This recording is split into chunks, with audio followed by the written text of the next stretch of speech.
આપણે બધા જીવનમાં કોઈને કોઈ વસ્તુ પાછળ દોડી રહ્યા છીએ. સારી નોકરી, વધારે પૈસા, મજબૂત સંબંધો. પણ જો આપણે એક ક્ષણ અટકીને વિચારીએ તો આ બધી દોડધામ પાછળનું અંતિમ લક્ષ્ય શું છે? ખુશી, બરાબર ને? હા, ખુશી. પણ સવાલ એ છે કે શું ખુશી આ બધી વસ્તુઓ મળ્યા પછી આવે છે? આજે આપણે જે સોર્સનું વિશ્લેષણ કરવાના છીએ ને, એ તો આખી વાત જ ઊંધી ફેરવી નાખે છે. એ કહે છે કે ખુશી એ મંઝિલ નથી, પણ એક એવી શરૂઆત છે જે બાકી બધી સારી વસ્તુઓને પોતાની તરફ ખેંચે છે. હા, આ એક ખૂબ જ રસપ્રદ અને એમ કહીએ તો મૂળભૂત ફેરફાર છે આપણી વિચારવાની રીતમાં. આજના વિશ્લેષણનો મુખ્ય વિચાર એ છે કે ખુશી એક આવૃત્તિ છે, એક ફ્રીક્વન્સી. મોટાભાગના લોકોની માન્યતા કેવી હોય છે? જ્યારે મને પ્રમોશન મળશે ત્યારે હું ખુશ થઈશ. અથવા જ્યારે હું મારું ઘર ખરીદીશ ત્યારે ખુશ થઈશ. બિલકુલ. પણ સોર્સ કહે છે કે બ્રહ્માંડનો નિયમ બરાબર ઉલટો કામ કરે છે. એ કહે છે જ્યારે તમે અત્યારે જ, આ ક્ષણે જ ખુશ રહેવાનું પસંદ કરશો, ત્યારે પ્રમોશન અને ઘર જેવી વસ્તુઓ તમારી પાસે આવશે. સાચું કહું તો આ સાંભળવામાં થોડું અવાસ્તવિક લાગે છે. બસ ખુશ રહો અને બધું સારું થઈ જશે. શું આટલું સરળ છે? હા. સવાલ તો થાય જ. તો ચાલો આ વિચારને વધુ ઊંડાણપૂર્વક સમજીએ. આજે આપણે જોઈશું કે કેવી રીતે સામાન્ય લોકોએ ભયંકર પરિસ્થિતિઓમાંથી બહાર આવવા માટે માત્ર પોતાની ખુશીને એક સાધન તરીકે વાપરી. આપણે 4 પ્રેરણાદાયક વાર્તાઓ અને કેટલાક એમ કહીએ તો વ્યવહારુ પગલાં પર વાત કરીશું જે આ સિદ્ધાંતને જીવનમાં ઉતારવામાં મદદ કરી શકે છે. આ સોર્સમાં મને જે વાર્તાએ સૌથી વધુ હચમચાવી દીધો તે હાઇડી ટીની છે. ઓહ હા, એ તો અદ્ભુત છે. 40 વર્ષ. શું કોઈ વ્યક્તિ ખરેખર 40 વર્ષની ગંભીર હતાશા એટલે કે ડિપ્રેશનમાંથી માત્ર એક યાદી બનાવીને બહાર આવી શકે છે?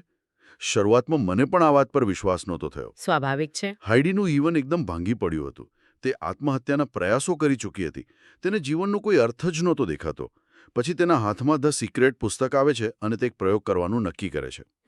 એક હેપી લિસ્ટ. હા, એક હેપી લિસ્ટ. અને એમાં કોઈ મોટી વસ્તુઓ નહોતી. બસ નાની નાની વસ્તુઓ જે તેને ક્ષણભર માટે પણ આનંદ આપતી હતી. જેમ કે બારીમાંથી આવતો સૂરજનો તડકો. તાજી બનેલી કોફીની સુગંધ. બરાબર. કે પછી કોઈ જૂનું ગમતું ગીત. તેણે સંકલ્પ કર્યો કે જ્યારે પણ નિરાશાનો હુમલો આવે ત્યારે તે આ યાદીમાંથી કંઈક વાંચીને પોતાનું ધ્યાન ત્યાં કેન્દ્રિત કરશે. અને અહીં જે રસપ્રદ વાત છે તે એ છે કે આ કોઈ જાદુ નથી. આને આપણે ન્યુરોપ્લાસ્ટિસિટી સાથે જોડી શકીએ છીએ. હતાશા એટલે શું? તે મગજમાં નકારાત્મક વિચારોની એક ખૂબ જ મજબૂત અને કેને ઘેરી ન્યુરલ પાથવે બની જાય છે. એક રસ્તો બની જાય છે. હા, એક પાકી સડક. આપણે ઈચ્છીએ તો પણ આપણું મન વારંવાર એ જ રસ્તા પર ચાલવા લાગે છે. હાઇડીએ સભાનપણે એ રસ્તો વાપરવાનું બંધ કરીને પોતાની હેપી લિસ્ટ દ્વારા એક નવી સકારાત્મક પગદંડી બનાવવાનું શરૂ કર્યું. ઓકે. દર વખતે જ્યારે તે પોતાની જાતને ખુશી અનુભવવા માટે મજબૂર કરતી, ત્યારે તે એ નવા રસ્તાને વધુ મજબૂત બનાવી રહી હતી. તે શાબ્દિક રીતે પોતાના મગજને રીવાયર કરી રહી હતી. અને પરિણામ? અકલ્પનીય. માત્ર 3 મહિનાના સતત અભ્યાસ પછી જે સ્ત્રી 40 વર્ષથી સંઘર્ષ કરી રહી હતી, બેરોજગાર હતી. તેને પોતાની પબ્લિશિંગ કંપની શરૂ કરવાનો વિચાર આવ્યો. હા, અને તક પણ મળી. આજે તે એક સફળ બિઝનેસ વુમન છે. આ વાર્તા એ બતાવે છે કે ખુશી એ બહારથી આવતી કોઈ વસ્તુ નથી. એ અંદરથી બનાવવામાં આવતી એક કળા છે. એક પસંદગી છે. હા, એક પસંદગી જે દરરોજ દર ક્ષણે કરવાની હોય છે. પણ આપણું મન ઘણીવાર ક્ષણભરમાં નકારાત્મકતા તરફ વળી જાય છે, ખરું ને? કોઈ એક નાની વાત બને અને આખો દિવસ ખરાબ જાય. સાચી વાત છે. તેને તરત જ બદલવા માટે સોર્સમાં એક શક્તિશાળી સાધનનો ઉલ્લેખ છે. સિક્રેટ શિફ્ટર્સ. આ એવી કોઈ પણ વસ્તુ હોઈ શકે જે ક્ષણભરમાં તમારી માનસિક સ્થિતિ બદલી શકે. કોઈ સુંદર યાદ, કોઈનું સ્મિત, તમારું મનપસંદ ગીત. કે પછી ફક્ત એક ઊંડો શ્વાસ લેવો. આ કામ કેવી રીતે કરે છે? આ મૂળભૂત રીતે પેટર્ન ઇન્ટરપ્ટ નામની મનોવૈજ્ઞાનિક ટેકનિક છે. જ્યારે આપણું મન ચિંતા કે ગુસ્સાના ચક્રમાં ફસાયેલું હોય ત્યારે તે એક જ પ્રકારના વિચારોનું પુનરાવર્તન કરતું રહે છે. કોઈ ગમતું ગીત સાંભળવું એ ચક્રને બળપૂર્વક તોડે છે. તે મગજને કહે છે, અહીં અટકો અને આ નવી દિશામાં વિચારો. એટલે એક માનસિક ગિયર ચેન્જ જેવું. બરાબર, જે તમને નકારાત્મકતાના ખાડામાંથી બહાર કાઢે છે. મેલિકાની વાર્તા આનું ઉત્તમ ઉદાહરણ છે. તે વર્ષોથી ડિપ્રેશનની દવાઓ પર હતી. તેને લાગતું હતું કે તેના જીવનમાં ક્યારે ફરીથી પ્રકાશ નહીં આવે. જ્યારે તેને આકર્ષણના નિયમ વિશે જાણ્યો ત્યારે તેને નક્કી કર્યું કે તે પોતાની આંતરિક શક્તિ પર વધુ ભરોસો કરશે. જ્યારે પણ નકારાત્મકતા આવતી ત્યારે તરત જ મોટેથી ગીતો ગાવાનું શરૂ કરી દેતી. અથવા પેલો ગ્રેટિટ્યુડ સ્ટોનનો ઉપયોગ કરતી. હા, હાથમાં એક નાનો ગ્રેટિટ્યુડ સ્ટોન એટલે કે આભાર માનવાનો પથ્થર લઈને બ્રહ્માંડનો આભાર માનતી. હા, આ વાર્તા ખૂબ પ્રેરણાદાયક છે. સોર્સમાં એક સુંદર વાક્ય છે, તમારું સ્મિત એ તમારી અંદરનું સૌથી મોટું દવાખાનું છે. મેલિકાએ બહારની દવા પરની નિર્ભરતા ઘટાડીને પોતાની અંદરની ખુશીની શક્તિને એટલી મજબૂત કરી કે ડોક્ટરો પણ આશ્ચર્યચકિત થઈ ગયા. અચ્છા, પણ અહીં એક વાત સમજવી ખૂબ જરૂરી છે. કઈ વાત? ગંભીર ડિપ્રેશન જેવી ક્લિનિકલ પરિસ્થિતિઓમાં વ્યાવસાયિક તબીબી સલાહ અને સારવાર અનિવાર્ય છે. આ પદ્ધતિઓ સહાયક તરીકે ખૂબ શક્તિશાળી છે, પણ તે દરેક કિસ્સામાં એકમાત્ર ઉપાય ન હોઈ શકે. મેલિકાએ પણ પોતાના ડોક્ટરની સલાહ સાથે જ આ પ્રવાસ શરૂ કર્યો હતો. એ ખૂબ જ મહત્વપૂર્ણ સ્પષ્ટતા છે. આ પદ્ધતિઓ આપણી અંદર રહેલી શક્તિને જાગૃત કરે છે, પણ બહારની મદદની જરૂરિયાતને નકારતી નથી. હવે આપણે ખુશીના માર્ગમાં આવતા સૌથી મોટા અવરોધની વાત કરીએ. સોર્સ મુજબ તે છે આપણી જાતને પ્રેમ ન કરવો.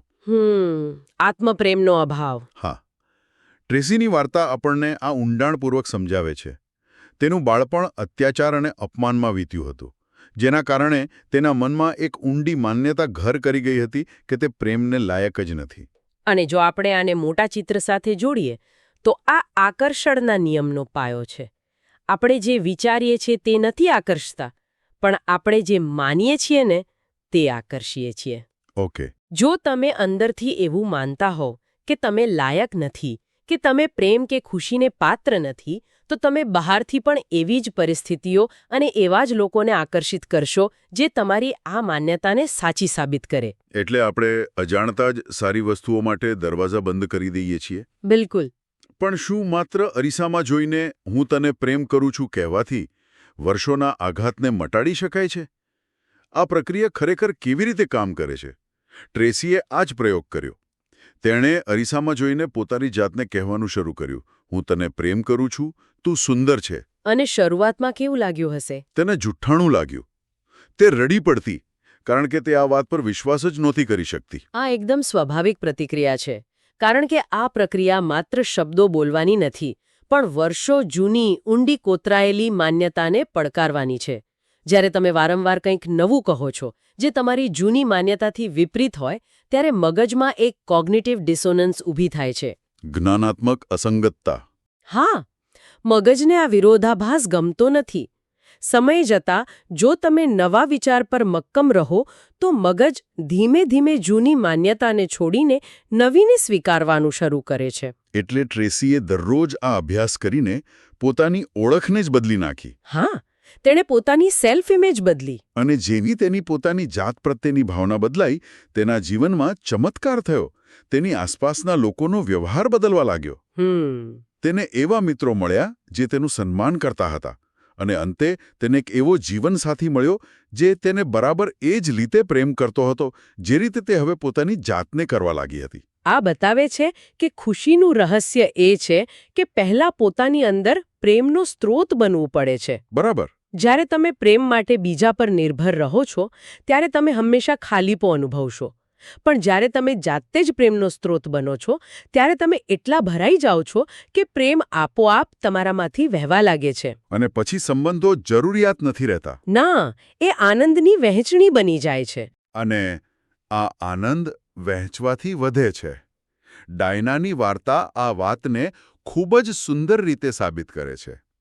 તે એક ફ્લાઇટમાં મુસાફરી કરી રહી હતી.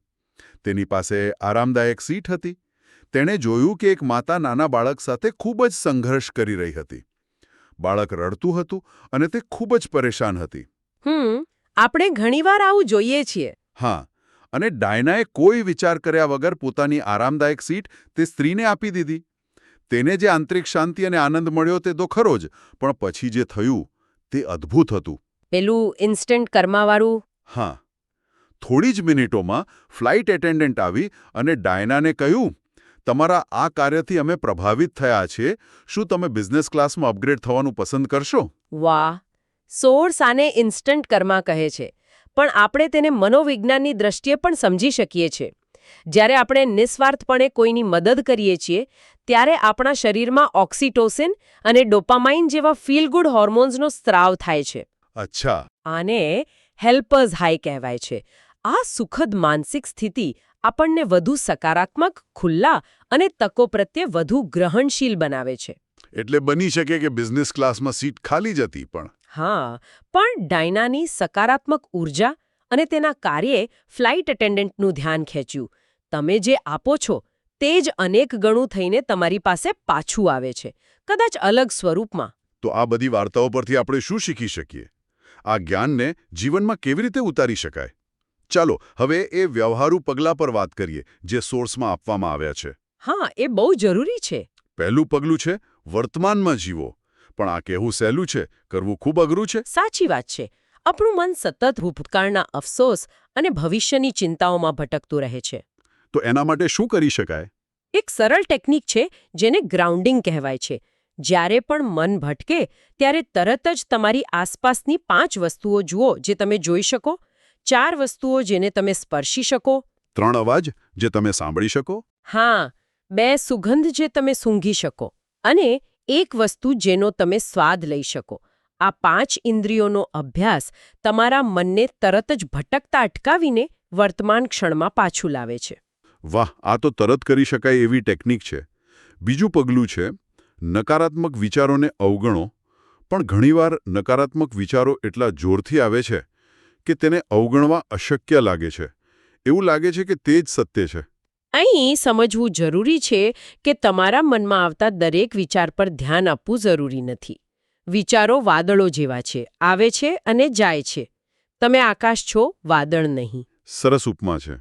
જ્યારે કોઈ નકારાત્મક વિચાર આવે ત્યારે તેની સાથે લડવાને બદલે તેને ફક્ત એક વિચાર તરીકે જુઓ. કહો, ઓકે, આ એક નકારાત્મક વિચાર છે, અને પછી તરત જ કોઈ સિક્રેટ શિફ્ટરનો ઉપયોગ કરો. કોઈ ગમતું ગીત ગણગણાવો અથવા કોઈ ખુશ યાદમાં ખોવાઈ જાઓ. ત્રીજું પગલું છે હાસ્યનો ઉપયોગ કરો.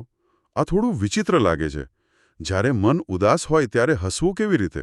અહીં fake it till you make ઇટનો સિદ્ધાંત કામ કરે છે. અચ્છા. એટલે જબરદસ્તી પણ હસવાનો પ્રયત્ન કરશો તો તમારું મગજ એ સંદેશો મેળવશે અને એવા રસાયણો છોડવાનું શરૂ કરશે જે તમને સારું અનુભવ કરાવે. એટલે કે હાસ્ય એ સૌથી ઝડપી વાઇબ્રેશન લિફ્ટર છે. બરાબર. તે તરત જ તમારી ઊર્જા બદલી નાખે છે. અને ચોથું અને સૌથી મહત્વનું પગલું છે આભાર માનો, કૃતજ્ઞતા. કૃતજ્ઞતા એક ખુશીનો પાયો છે. જે વ્યક્તિ આભારી છે તે ક્યારેય સંપૂર્ણપણે ઉદાસ રહી શકતી નથી. કેમ? કેમ કે દુઃખ ત્યારે આવે છે જ્યારે આપણું ધ્યાન મારી પાસે શું નથી તેના પર હોય છે. કૃતજ્ઞતા આપણું ધ્યાન મારી પાસે શું છે તેના પર કેન્દ્રિત કરે છે. મેં આનો પ્રયોગ કર્યો છે. મેં મારા ખિસ્સામાં એક નાનો પથ્થર રાખવાનું શરૂ કર્યું. દિવસમાં જ્યારે પણ મારો હાથ તેના પર જતો ત્યારે હું એવી કોઈ એક વાત યાદ કરતી જેના માટે હું આભારી છું. અને એનાથી ફરક પડ્યો? શરૂઆતમાં વિચિત્ર લાગ્યું, પણ અઠવાડિયાના અંત સુધીમાં મેં જોયું કે મારી વિચારવાની રીતમાં સૂક્ષ્મ પણ હકારાત્મક ફેરફાર આવ્યો હતો. તો આ બધી ચર્ચાનો સાર એ જ છે કે કોઈ વ્યક્તિ, વસ્તુ કે સંજોગો તમને ખુશ કરી શકતા નથી. સિવાય કે તમે પોતે ખુશ થવાનું પસંદ કરો. ખુશી એ આપણી જવાબદારી છે. આપણે હંમેશા રાહ જોઈએ છે કે કંઈક સારું થશે તો આપણે ખુશ થઈશું. પણ સત્ય એ છે, જ્યારે આપણે ખુશ થઈશું ત્યારે જ કંઈક સારું થવાની શરૂઆત થશે. બરાબર કહ્યું. જ્યારે તમે ખુશ હોવ છો ત્યારે તમે વધુ સર્જનાત્મક, વધુ ઉર્જાવાન અને સમસ્યાઓનો ઉકેલ લાવવા માટે વધુ સક્ષમ બનો છો. તમારી ખુશી એક ચુંબક જેવું કામ કરે છે જે સારી તકો, સારા લોકો અને સારી પરિસ્થિતિઓને તમારી તરફ ખેંચે છે. તમારો જન્મ અહીં દુઃખી થવા માટે કે સંઘર્ષ કરવા માટે નથી થયો. પણ જીવનની ભવ્યતાને માણવા માટે થયો છે. તો ચાલો આજથી જ એક સંકલ્પ કરીએ. ભલે ગમે તે થાય, હું આજે ખુશ રહેવાનો પ્રયત્ન કરીશ. આપણી ખુશીને કોઈ પણ શરત સાથે ન બાંધીએ. જ્યારે આમ થશે ત્યારે ખુશ થઈશ એ વાક્યને જીવનમાંથી કાઢી નાખીએ. અને ખુશીને બિનશરતી બનાવીએ. બિલકુલ. આ ચર્ચા પછી એક પ્રશ્ન વિચારવા જેવો છે.